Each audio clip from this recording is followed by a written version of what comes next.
Mag-harvest na nga pala kami ng aming tanim na rambutanan. E paano kapag hindi mo talaga hinarvest, talagang uubusin lang siya ng ibon.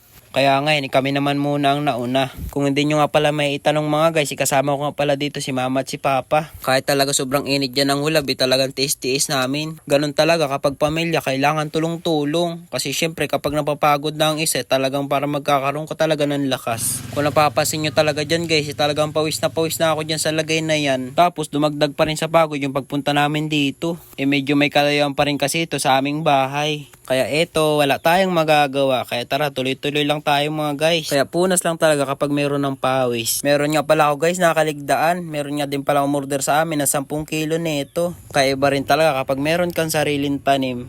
Dahil sabi nga kapag meron kang tanim, meron ka din aanihin. Kaya ito talagang ani-ani na lang kami. Basta kailangan mo lang talagang sipagan. At lumipat na nga pala ako sa pangalawang puno. At kung napapansin nyo nga guys, sobrang pupula na ng mga bunga. Aray mo, paldo talaga tayo nito guys. Buti na lamang at nauna kami sa ibon. Lalo na yung paniki guys, yung mayroong pangil ba.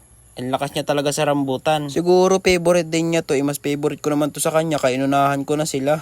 At ayan nga, kung nakikita nyo yung hawak ko, talaga namang isa na lang yung kulang. Hoy, ang isip mo ha. At saka sipagan ko nga pala mamuti guys, ito na nga pala yung amin nakuha. Ay talaga namang madami-dami rin. At kung hindi nyo nga pala naitanong, ang tawag nga pala namin sa rambutan na ito ay makapuno. Yung manipis ang bala tapos makapal yung laman. So ayun lang guys.